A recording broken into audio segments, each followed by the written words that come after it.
Glory.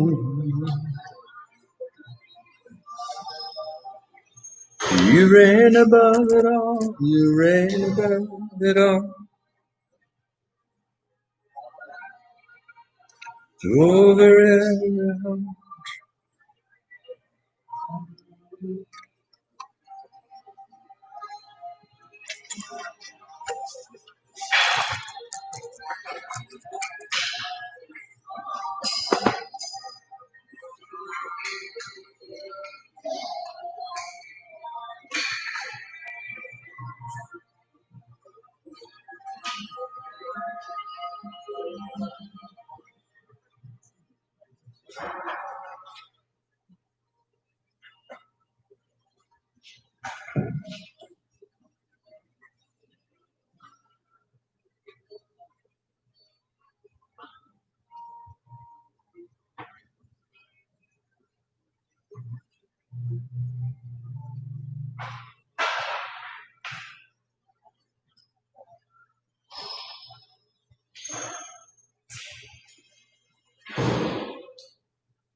Hey, I've got this same recorder.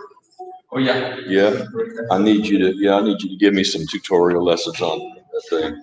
I get lost in it. Good morning, Terry. Good morning, Bruno.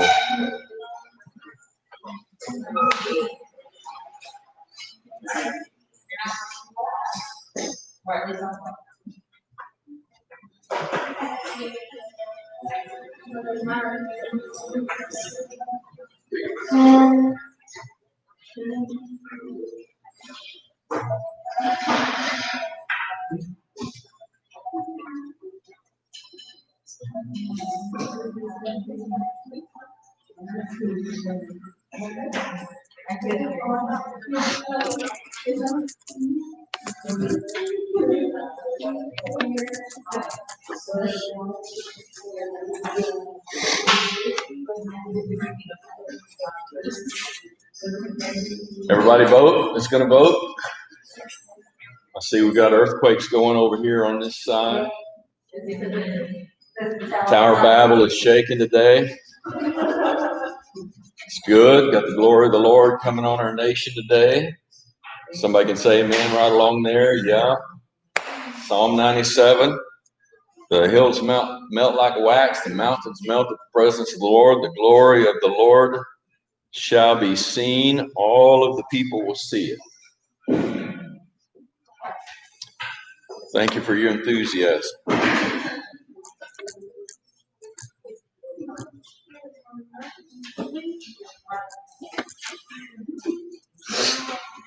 Woo! Okay, I want to talk to you for just a second about the final. The final? What final? It's going to be a very different kind of a final, probably 10 questions. Some of those questions will be kind of all-inclusive. One of the questions will be, write out your personal mission statement. Okay, that'll be one of the questions. One of the questions will be, list the assessment tools that you took for this class. Spiritual gifts assessment, SWOT, whichever ones you took, list the assessments that you took for the class. Pretty simple stuff. Then there's be some basic questions in terms of how you came to the personal mission statement. Talk about the mission statement. In other words, a lot of it is not really going to be regurgitating the information from the lectures, but it's going to be what you got out of it and what you're doing with it. Some of it will be in the future. And today's presentation will get you to one big piece of that. That is how to take your personal mission statement and let it be the North Star, if you will, for your day-to-day compass. How do I make my goals and my plans and live in such a way that everything that I'm doing is coming out of my purpose or moving toward my purpose, so that there's a sense of purpose and significance in all that I'm doing, right? Everybody with me there? Good. So we're going to have to run. I've got 24 pages of notes. We probably won't get through it all, but I want to get you through a sense of understanding why and what we're doing. So this is about time management, but in one sense, you really can't manage time. Time is not something you can make more of or less of. You have to manage yourself. So we say time has no agenda. Time is a currency that you must spend every day. No matter how hard you may try, you will spend all of it every day. You may spend it wisely, you may spend it foolishly, but you spend all 24 hours every day. And we all get the same. So you can't save time and use it later. You can only manage it better or worse. You have exactly the same amount of time as everybody else. You have all of it. Time waits for no one. The earth keeps spinning regardless of what we do. Confucius says the oxen are slow, but the earth is patient. It's going to be there waiting for you. So just keep on managing yourself. How do we manage ourselves? Well, we're going to get into that, but it all comes back down to what we've been working on for the last few weeks. What's my purpose? What's God put me here for? What am I wired to do? If you're spending a lot of your time and energy trying to get rid of your weaknesses, guess what? You're going to find you're wasting time, as we would say it, really mismanaging yourself. We talked about the difference between the fire hose and the straw, right? So if you're living your day, you're living your time through the fire hose of God's purposes for your life and how He wired you, then you're going to find yourself feeling fulfilled at the end of the day. You're going to be laying your head on the pillow saying, whew, that was hard, but that was a good day. Or I learned some good things today. This is going to help me for tomorrow. If you don't, you're going to be drinking out of a straw. You're not going to be able to get enough out of it. You're going to end up at the end of the day wondering what happened to your day. Time management is a misnomer. You can't manage time. The secret is learning how to manage you. So we talk about the control continuum. There is a continuum in how we manage ourselves. The simple graphic that you're going to see here says that there are many solutions. Total control or management of yourself. We won't say time, but management of yourself. You're going to make choices that will be wise choices. I'm sorry, I'm going to move through this pretty quickly, but you'll be able to watch it again on the video. You're either going to make wise choices. You're going to be making choices all day, good ones, bad ones, and the idea. Henry Ford said, if 50% of my choices are good, I've had a really good day. So we're going to make some bad choices. You know, I usually by the end of a trip, I can tell you how many wrong turns I made, but I will always make some wrong turns. But it doesn't have to be the killer. So then there's influence and there's adapting. You can influence the things that happen in your life. You can minimize some of the negatives by like turning off your cell phone, getting in a quiet place, focus, versus depending on what it is you're trying to do. If you're trying to influence people, then you're going to want to be with people, aren't you? So there's choosing, then there's influencing, and then there's adapting. And that adapting means that you're basically reacting. Okay, so think in this little grid, if you will, think proactive all the way down to reactive. And what we've been trying to say to you is if you don't know who you are and where you're going or what God has planned for you in a general sense at least, your whole life is going to be a reactive life. You're just going to be one of those little steel ball in the pinball machine bouncing off of whatever hits you. You ever feel like that? I do sometimes. I just feel like I'm just reacting to things. If your whole life is like that, you're going to be very disappointed in the outcome. You're just going to be adapting. At the end of the adapting life, there's really no control. Somebody else is controlling your life. Okay, so this is the way we say that. Whatever you focus on, you should probably write this down. Whatever you focus on is what controls your life. Whatever you focus on controls your life. Anybody play golf here? Nobody plays golf. One, okay. A couple of guys. So this is what I love to do. I've got a little mean streak in me. So, when I take some friends out to play golf, there's this whole thing of setting up to the ball, and you're going to pull the club away from the ball, and then you're going to have to bring the club head right back on the ball again. You're going to try to hit it straight. And so I'll always wait till the guy gets right there, and just before he brings his club back, I'll say, whatever you do, don't hit it in the water. That sounds friendly, doesn't it? It's really mean, because what's the dominant word there? Water. So now I've got his mind triggered on water. Where's the ball going to go? To the water.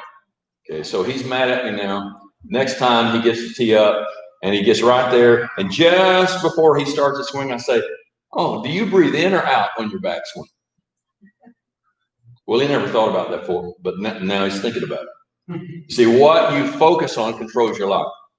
Now, I don't know you guys very well, so I can say this and get away with it, I hope. If you spend all of your time chasing demons, casting out demons, trying to overcome demons, guess who's controlling your life? Demons are controlling your life.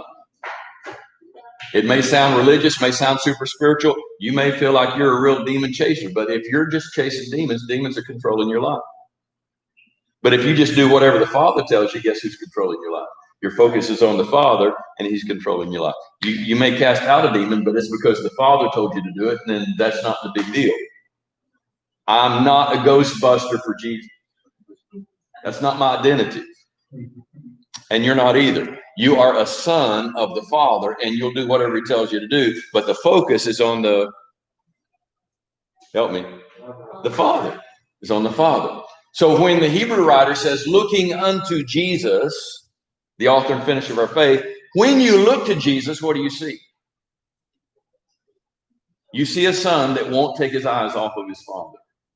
He says, whatever I see the Father do, that's what I do. Whatever I hear the Father say, that's what I say. My eyes are on the Father. Have you ever gone downtown in an inner city, go downtown, and somebody standing on the corner and they're looking up at them? And then what do you start doing? You start looking up. You see, the Hebrew writer doesn't say looking unto Jesus so that we'll just try to imitate Jesus. I'm just going to blow some of your cookies right here because your whole sermon's on imitating Jesus. The Bible doesn't say imitate Jesus in the sense of just do whatever Jesus does. No, Jesus did whatever He saw the Father do. So what He's trying to do is He's trying to look up like this. His eyes are on the Father so that when you see Him, you then what? You get your eyes on the Father. You get your eyes on the Father. Don't just imitate whatever Jesus does. Jesus is just doing whatever He hears the Father say. But the Father's not just talking through Jesus. He's talking to you. I got scripture and proof for it. I'm a little on a sidebar here, but this will help you. John 16:23 says, in that day, that's the new covenant day we're living in, you shall ask me nothing. But whatever you ask the Father in my name, He will give it to you. What's He saying? You're not just coming to the door. You're going through the door straight to the Father. Right? So back to this idea of total control or no control. Whatever you focus on is ordering your life. And if you'll focus on the Father, He will order your life, and He knows how to do that. He knows how to get you where you need to be. So I just say, as long as I make the Holy Spirit my best friend and keep my eyes on the Father, I'll have what I need to have when I need to have it. I'll know what I need to know when I need to know it, and I'm not worried about it until then.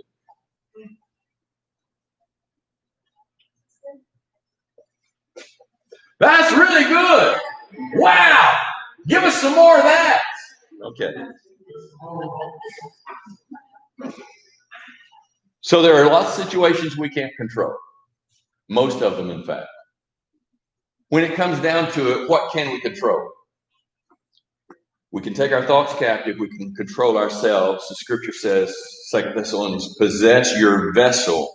That's talking about you, your body, mind, thoughts. Possess your vessel in sanctification and honor. That's really all you can control.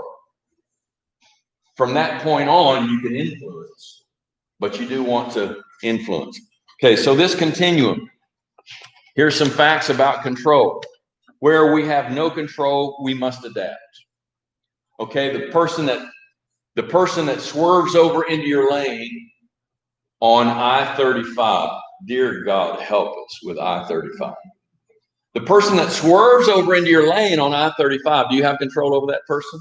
Absolutely zero. So what do you have to do? Adapt. You get out of his way. And you don't let him control your attitude and your emotions. You say he's got a problem, bless him, Lord. You know, whatever he's going through, just bless him. And then you stay in praise. Here's another fact. Where we have no control, where we have total control, we have freedom to choose. I can choose how I spend my day. I can choose what I eat. I can choose what I watch. I can choose what I listen to. To some degree, I can choose who I listen to. And that's where I control. Here's another fact. There are events that we can control, but we believe we can't. There are some events we can control, but we believe we can't.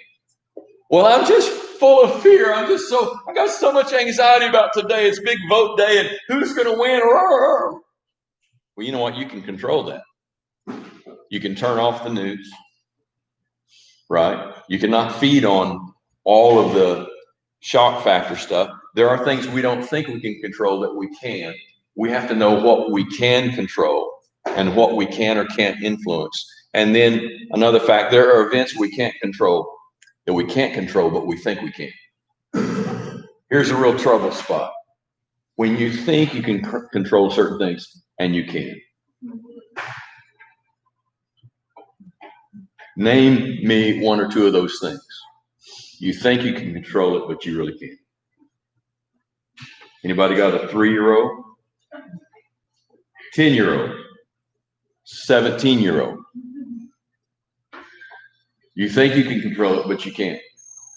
And the devil will even whip up on you and tell you you're a bad parent because you don't. Welcome to the world. Lots of things we can't control, we think we can, and we have to understand that most of our life in those things is going to be blessing people in blessing situations and not trying to control people.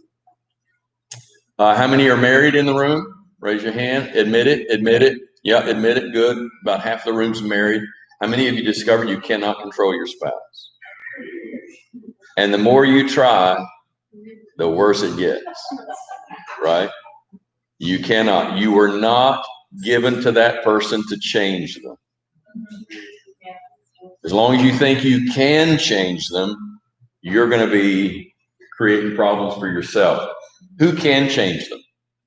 Oh, this is so good today. I'm just messing with you all over the place. I'm getting up in your business. Who can control it? Well, God can turn hearts, can he? So if you're having a problem, there are some things you can work out, talk about. You know, this upsets me, okay. But don't give them too much of your life in that. I just say nobody has the authority to upset me. Nobody has the authority to make me mad, sad, glad, or scared. I don't give anybody that authority. You can cuss at me, but I don't give you the authority to make me mad, sad. You could be mad, but I don't have to take your mad. How many of you know you have control of yourself? Abraham Lincoln said, the only true freedom we have is our attitude. Ooh, Woo, this is so good. So we have to understand our priorities. And we've talked about the difference between centralizing, we're going to talk about it again, and prioritizing. Prioritizing is simply a way that we see the events of our life in line with or in the light of our purpose. With so many things coming at you today, how do you decide where to place your focus? Clearly, some things are more urgent than others, and some things are more important than others. Important and urgent aren't necessarily the same thing. You agree with that statement? Important and urgent are not necessarily the same thing. How many of you get phone calls from friends who are in a panic about something, and you just go, oh my. The drama queen is calling again. Oh my. It's a crisis for them, and they want to make it a crisis for you, and you get to decide whether you're going to join in their crisis.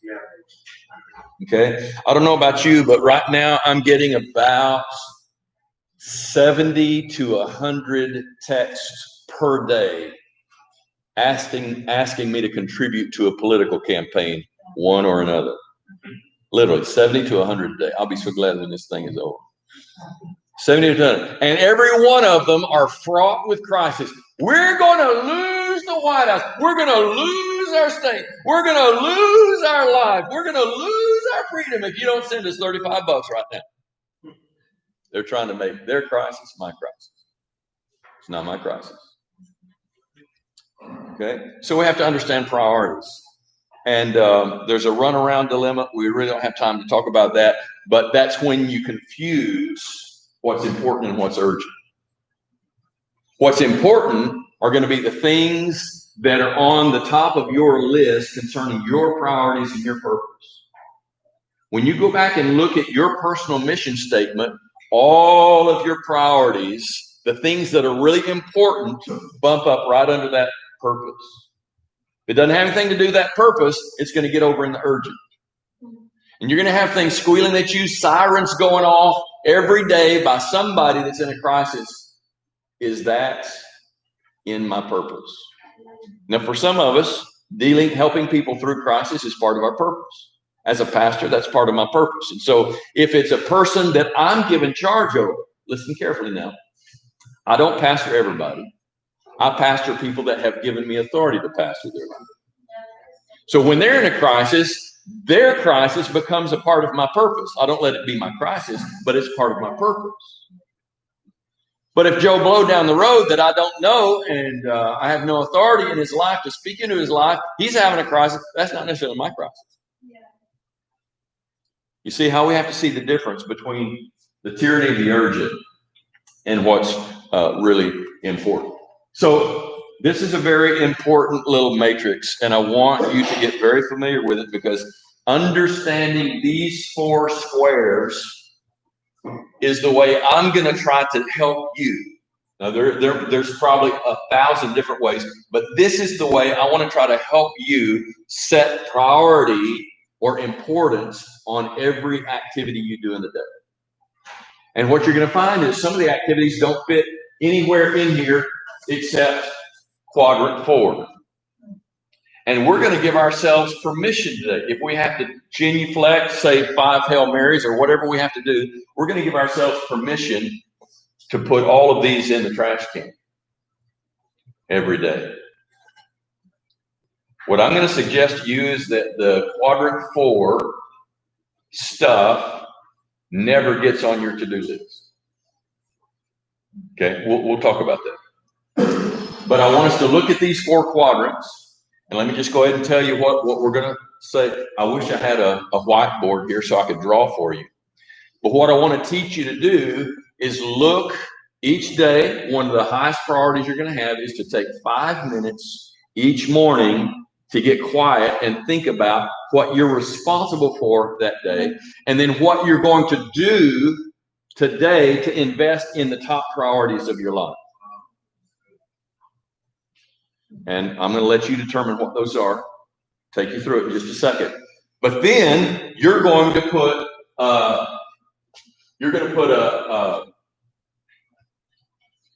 urgent. Quadrant 1. Quadrant 2, not urgent. See, important, not important. Here's important and urgent. Here's important, not urgent. Here's not important, urgent. Not important, urgent. You think we ought to be spending any time on that one? Not important, urgent. Not urgent, not important. What I want you to do, just in the margin of your page right now, put A, capital A, 1. You're real small. This is just for your eyes. In the margin somewhere, just put a capital A and a 1. Just right underneath it, put capital A and a 2. Right underneath that, put capital A and a 3. Underneath that, put capital B and a 1. Capital B and a 2. Okay, we'll stop there for a minute. Let's learn these quadrants. Then what I want you to learn to do is be able to see which one of the responsibilities you have facing you today fit in which one of these quadrants, and then you can prioritize them according to your purpose. You see how this is working? No, it's all coming together very slowly, but this is the important piece today now. The time matrix divides your daily activities by urgency and importance. These are the two measurement standards we use when we're thinking about events. How urgent is it, or how important is it? And you really have to have clarity between those two things. They're not the same. So the different quadrants help us decide how we'll handle each of these various combinations of events. And is it urgent or is it important? Is it important and not urgent? Is it neither urgent nor important? That's the time wasters. That's the 350 times you scroll through your text messages. Did I say that out loud? The time matrix is a powerful tool to help you assess where and how you spend your time. As you come to understand the time matrix, you'll be able to plan your time much more effectively. So let's look at quadrant 1. Quadrant 1 is urgent and important. Quadrant 1 of the time matrix is filled with the events that are both urgent and important. These are the things that must be done, and they need to be done, if not now, really soon. This is the quadrant of crisis, pressing problems, and deadline-driven projects. Completing these tasks feel great because these are activities that are important to us. They're important. That means they're high on our value list, our personal mission, but they also have a time stamp. They've got to get done right away before we can get to the other things. However, if you spend too much of your time chasing urgent tasks, you burn out. So we're going to see the difference here. So quadrant 1 is what? Urgent and important. There's an alarm going off. Got to get something done now. It's part of my value system. So it's going to be way up there. Before we discuss quadrant 2, which is going to be important to my values, but not urgent. These are the ones that we tend to overlook that are important to us. Could be our family health, relationships, our physical health, things that are important, but we get busy about urgent things and we lose sight of it. Okay, we'll talk about that in a minute. Let's talk about quadrant 3 here for just a second. Quadrant 3, the time matrix, is filled with events that are urgent, but not important. This is the worst. Urgent, but not important. Somebody help me out. Name 2 or 3 situations maybe you've encountered that were urgent, but now that you look back, they weren't very important.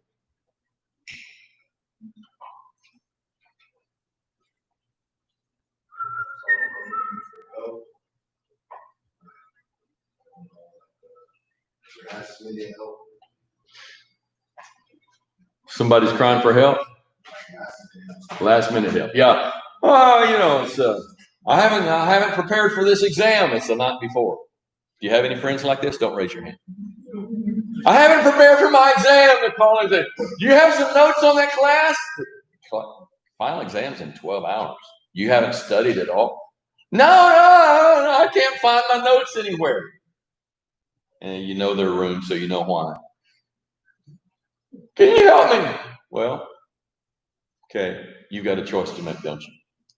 Their crisis trying to become your crisis. That's an example.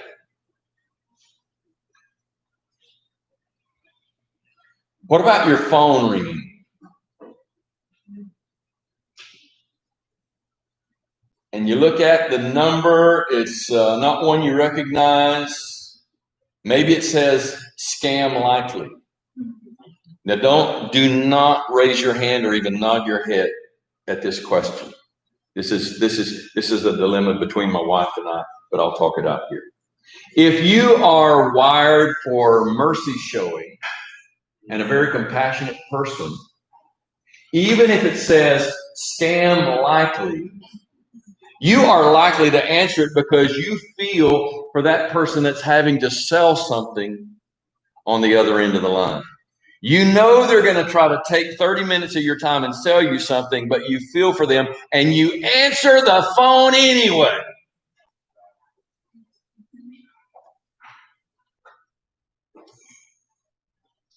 Let me just kind of see a show of hands. How many of you answer the scam likely phone? You'll admit it now. There you go. He answers it. He's okay. There's one reason I will answer a scam likely phone.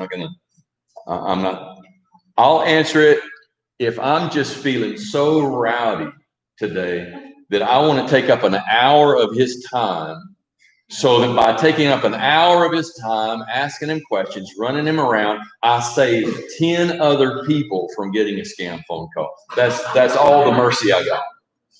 That's all the mercy. Now, my wife will do that because she loves to debate. She is a debater. I mean, she can take a salesman and tie them up in knots. And she answers the scam call, and I'm just, roll my eyes back in my head because I know she's working on some important things. And now she's going to give this guy a run for his money. And after a while, it's the scam callers that hang up on my wife. Literally, they hang up on my wife, and I hang up on them.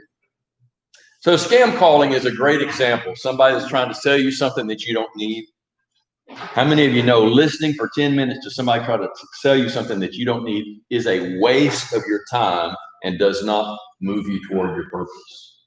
So quadrant 3 is a time matrix filled with events that are urgent but not important. These activities are interruptions, phone calls, text messages, other people's emergencies, and even some popular time-specific events. Some things that we go brain dead on. How many of you just need a brain break every once in a while? And so you just, you'll put on some kind of numbskull thing on TV or play a game on your phone or something like that. Okay, those things are quadrant 3. Any question about quadrant 3? Have you ever had a day when you fell into bed exhausted from all that you did, but you can't remember anything that you did? You're probably living in quadrant 3. So here's quadrant 4. Quadrant 4 is not urgent and not important. Okay, it's not sounding alarm, neither is it important. These activities include trivial pursuits, busy work, some emails, social media binges, neither important nor urgent. Many quadrant 4 activities are good. It's important to rest, relax, refresh, maybe get on your bike, take a ride, but they tend to devour our time. Now, I'm not saying exercise is not important. It's one of those things that usually doesn't scream for our attention, but it is important. But these often pull you into the activity at the expense of other important pursuits, and we can all relate to that. So spending too much time in quadrant 4 focuses us right back into quadrant 1. And so we've spent so much time on the trivial matters, the things that are truly important to us have been pushed aside until they become urgent. The final exam that wasn't studied for didn't have to be urgent. It is important at one point in time. I would say this about you right now concerning the final exams coming up in 3 weeks. The final exams are important, but they're not yet urgent. If you don't prepare for them, there will come a time you'll realize they are now urgent. You have moved them by a bad choice, not a non-choice, but a bad choice. You've moved them into a different quadrant. And you're letting the things you focus on run your life. So quadrant 2 is the sweet spot.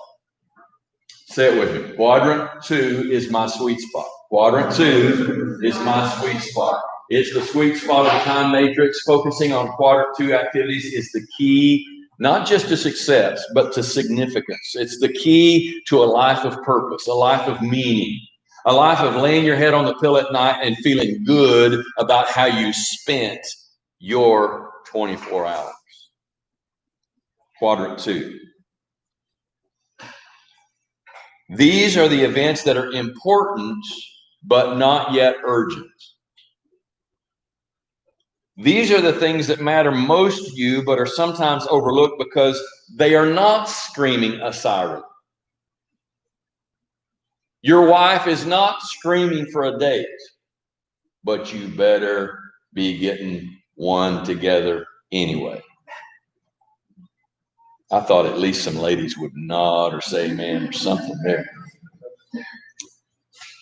Okay, so they're very important to our health, important to our spirituality, important to our relationships, the high priorities of our life. These things are important, and if you don't keep investing into them regularly, they're going to become urgent one day. Either your relationship's suffering, your health is suffering, your sense of spiritual vitality is suffering.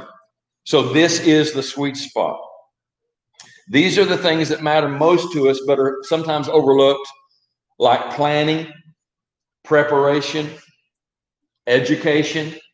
You're doing a good thing by being in a place, oh, the world's going to hell. I need to be out there winning. I remember when I was doing my undergrad stuff, and several of my friends never finished their education because they knew Jesus was coming soon, and they got to get out and save the world. And they left school before graduating, only to realize about 10 years later that everybody else had passed them by. They had gotten out there early, but now they don't know what to do with themselves because they weren't prepared. They're out there, but they're not going anywhere. I hope that's not too harsh. If you make time each day to work on important tasks before they ever become urgent, you'll be able to give them your best effort. And they'll become your strength. They become the fire hose that you're living through, thinking through, seeing through, rather than a straw. Is this making sense to anybody? Yeah. 3 or 4 of us. So you become the architect of your own life. You're not the owner. God is the owner. But he lets you build the structure of your life by how you learn and see and draw from the way he's wired you. That's why these assessments are helpful. And then what you do with those plans. The key is to focus on important tasks before they become urgent. Urgent tasks control us and demand that we act. And usually when we're acting on urgent things, we're not thinking clearly. How many of you understand that when you get in a fight, let's say a verbal fight, you really get angry? How many of you know where the blood goes when you get angry? The blood actually leaves your brain and goes to your central organs because adrenaline forces you to get ready for fight or flight. So your body, right out to your fingertips, are ready for war. Guess what? This is ready, but now you've lost your oxygen. Here, the blood has left the central nervous system. Is now okay. So think about this continuum. If you're working on things before they become urgent, then you're thinking clearly. Your blood, your oxygen is working in the brain. If you wait till it becomes, oh, I'm late, oh, how to do this? You ever see people run by you on the freeway, cutting through? What'd they do? They didn't plan their day from the very beginning, did they? They didn't count on there being traffic that day, or they didn't count on the car not starting when they thought it was going to start. They didn't prepare. And so now everything is urgent. And what are they trying to do? They're forcing their crisis on everybody else on the road. They're raising the blood pressure on everybody they swoosh by because they didn't prepare for their day. Does this make any sense to you? So the key is focus on the important tasks before they become urgent. That's why every morning you need to spend some time thinking, looking at a calendar, writing down the things that you know you've got to do today, and then run those through the grid of your purpose. So I'm going to suggest to you that every day you're writing your personal mission statement at the top of your day, and then you're thinking through, we're going to give you a quadrant here in just a little bit that will let you write down what are the most important areas of my life. And then you're going to think about, do the things I have to do today fit into one of those areas? And then you're going to be able to give that a value, an A1, A2, A3, or a B1, B2, B3, or a C1, C2, 3C, but we're going to drop all of these, which would be quadrant 4. So I won't have time to go through all of this, but if we were spending several days just on this, I would help you develop the whole thing. How to plan daily, we'll give you a little bit of that. How to plan weekly, what I have to get done this week to stay ahead of the big picture. Let's say you start buying Christmas gifts. Anybody start buying Christmas gifts in November? Anybody wait till December 1? Anybody wait till December 23, 24? We're coming alive then. So you get to give the leftover gifts, everything that hasn't been bought off the rack yet. So we plan weekly. We know that Christmas is what now? Christmas is 7 weeks away, right? So we begin to plan. Setting goals and all of that is on the foundation of this pyramid is what? Your identity values, your personal values that we've been working on for the last 6 weeks. That personal value statement is the foundation of everything else you're going to do when it comes to setting goals for your life. Graduating from Christ of the Nations would be one of those, right? How many of you really want to graduate? That would be a good goal to set. I'm going to graduate. I'm going to get married. Whatever it is, and have a career, obey the will of God, and all of that. Then you're going to start making some weekly plans. So you can see that's common sense stuff. How we build this, how we make effective goals. If you're making goals just because you feel pressure by somebody else to perform a certain way, then that's going to be very unfulfilling for you. And this is why, to me, this is a sidebar, but it's really a foundational statement. Going back to the very beginning of your identity, discerning the difference between an orphan and a son. Because orphans are driven to please everyone else.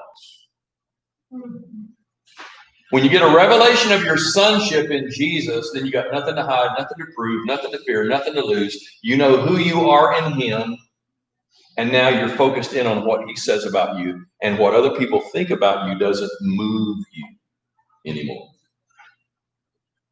All of this fits together.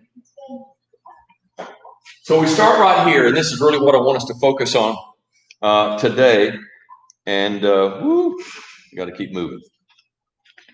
So this is a visual representation of your life, of how you spend your days, how you spend your life. And you can't not spend it. You can't save up today for tomorrow. Once you get to tomorrow, today's gone, right? And Jesus talks about that. So we chose this pyramid shape because it's the strongest structure that can be built. It's immovable. And if we can build this way, then it will help us really begin to see. I hope you hear my heart here. What I'm really trying to give you is a tool so that at the end of every day, you're feeling purpose, you're feeling value, you're feeling the Father's smile over you, You're feeling like you're walking in his purpose and his plan. You know that even though you may not see immediate results from the things you invested into today, you know that you are building something that's going to last. You're building into people. You're pouring into people. You say, well, man, I spent an hour today just writing encouraging notes to people or writing an email or responding to somebody. Yeah.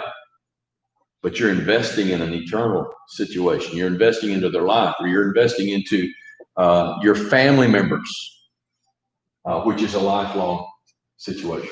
So when your daily activities are in concert with your highest priorities, you live with a sense of purpose and inner peace.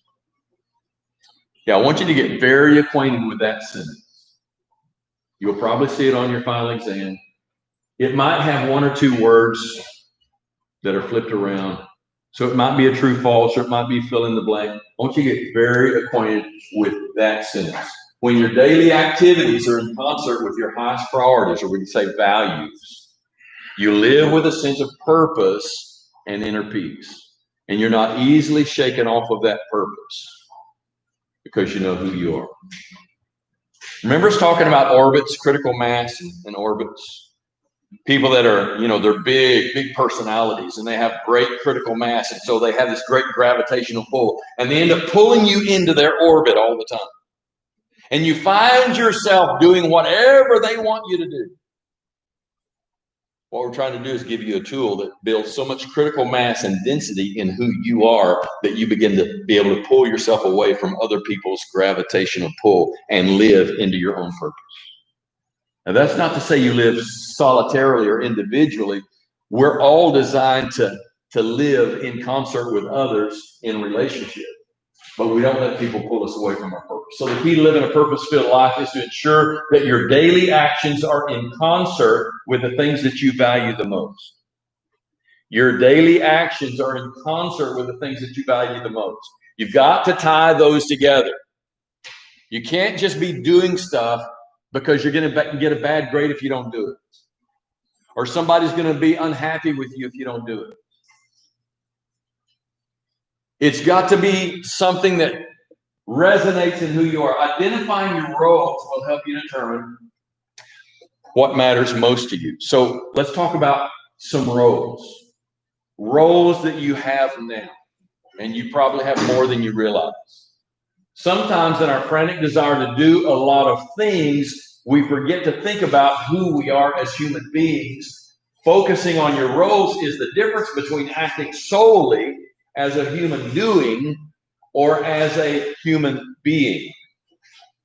Are you a human doing or are you a human being? Therefore, if any man do in Christ, he's a new creature. Is that what it says? No. If any man be in Christ, it's who you be. You've got to know who you be. I'm messing with the English intentionally. You got to know who you be before you do. We forget we're relational beings, making goals as if we're just machines, human doings. If relationships aren't way high in your priorities, then you're just a machine. No sense of purpose, no fulfillment. So even when you win, you get to celebrate all by yourself. But when you have relationships, others celebrate you. When you have real hardships, others are there to lift you and encourage you. Amos talks about that. So we're just going to think about roles for a second. And I want you to write down on your paper. I want you to write down on your paper. I want you to write down at least 5, as you look across these lists, the most important roles you're playing right now. And as best as you understand who you be, these roles are how you live out who you be. Let me just say that again. These roles are how you live out who you be. Son, okay, that really speaks to your spirituality because I'm using that not just in a natural term, but in a spiritual term. Son, before you're anything else, we are sons to the Father. Daughter, a father, a mother, an uncle. Are you a creator of something? Maybe an artist. One of my friends painted the mural that's down here in in the science, but he's an artist.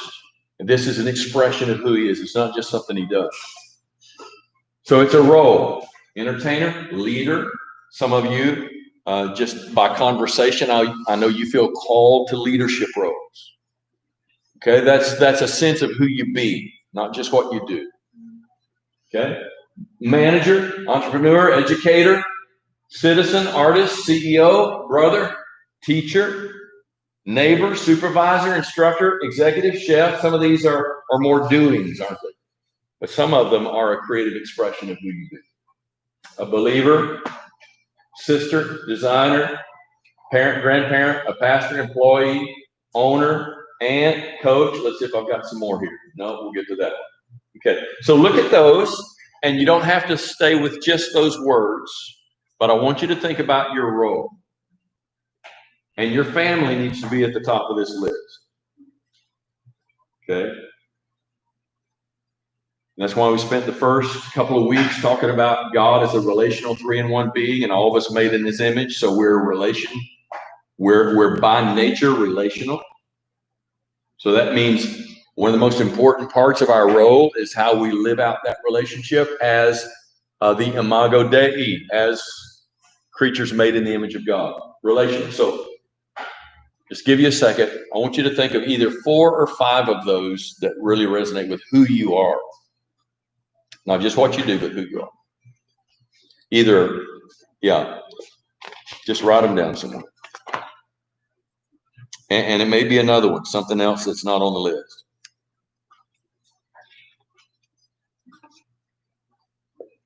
If you're not sure, just think about people or places or events that are really valuable to you. Your life wouldn't be the same without that person. Somebody that makes you who you are. Everybody got it? I don't see anybody writing, so I'm assuming you've already got it there. Okay.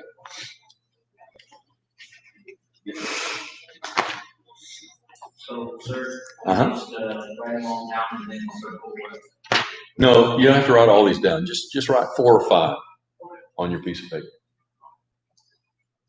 Normally what I do is you've got this in a workbook and you're going to circle it, but since you don't, just write down the 4 or 5. Okay.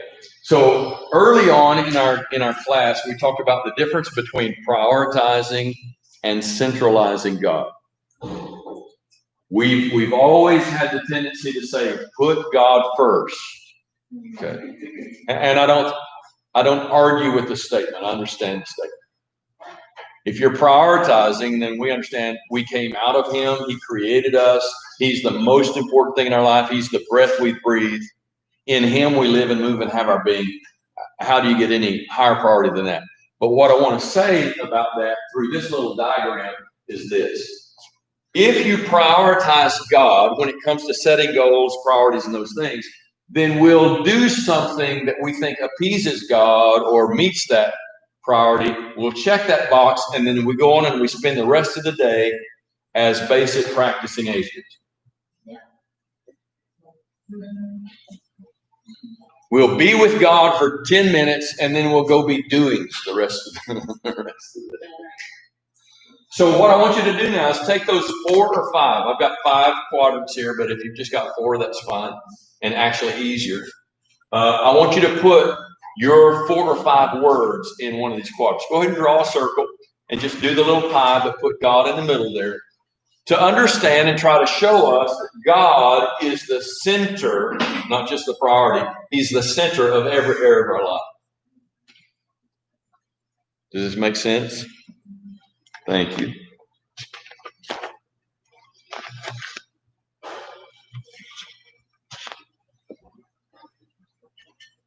Central versus priority. We can't prioritize God. He is central and present in all things. So we're going to fill in these sections with our most important relational roles. This is actually your quadrant 2. What we're really doing here is just looking at quadrant 2 in a different way. These are the things that are not urgent. They're not screaming at me right now, but they're the most important things in my life.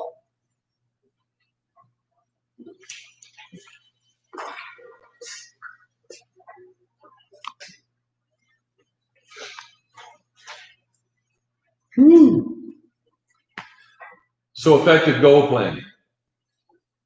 Derived from our highest values. It has a deadline. It's clearly and specifically defined.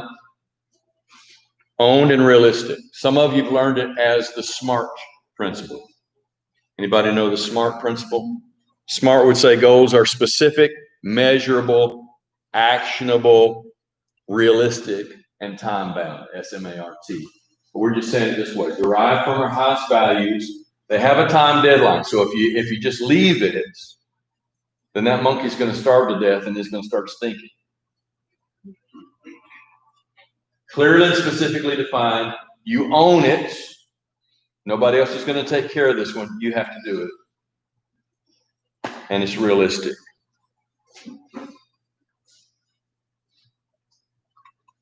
I think we can get here now. If you have some kind of a calendar that you use, I encourage you to do it. Get something. I intended to bring mine with me this morning. Get some kind of a calendar where you can make a little list somewhere in there at the bottom. Daytimer uses a good thing like this where you can see the calendars, different kinds, but it gives you a place where you can actually list out the things that you're going to do today. And you're going to prioritize them in the quadrants. Quadrant 2, Quadrant 1, Quadrant 3. A, B, C. Are you following me?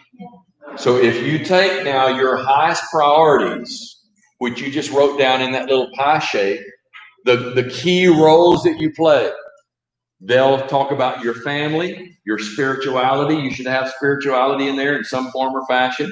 Your spirituality, because you're a spirit being, you're a relational being, so you're going to talk about your key relationships. Then you're going to talk about something that has to do with preparation of your purpose. Maybe education would be the word there, or preparation would be one of the primary words, because you're preparing yourself for the thing that God is shooting you into as an arrow out of his quiver.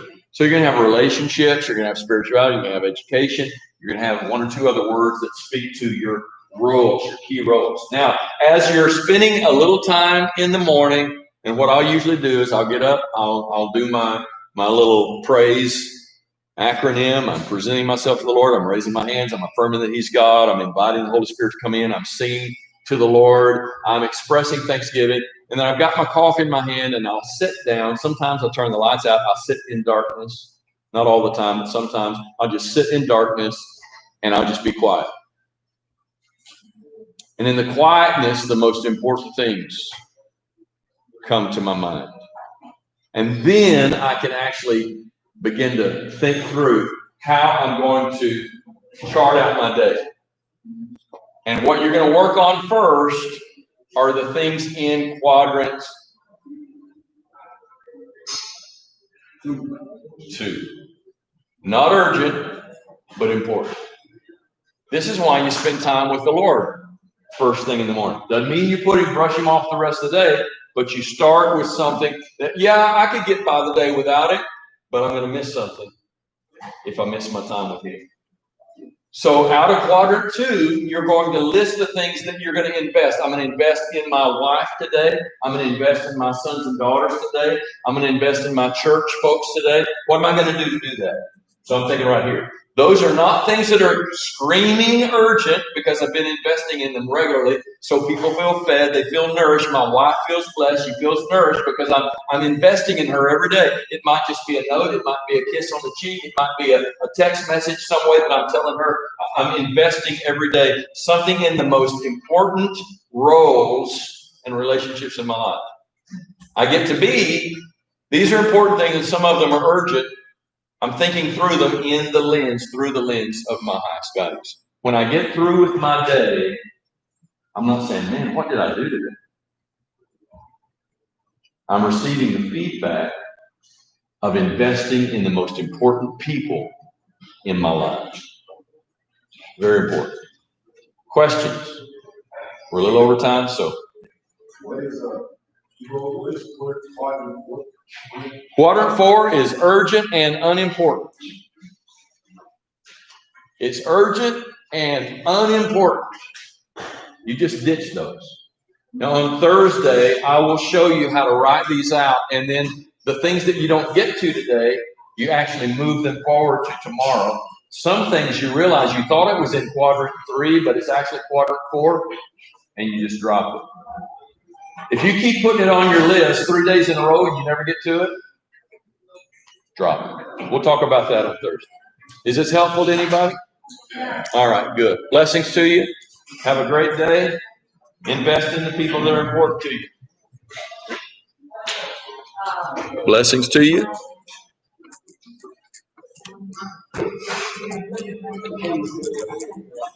All right, Grant. Good. Justin, blessings to you. Amy, hope you're getting notes. I'll upload the PowerPoints.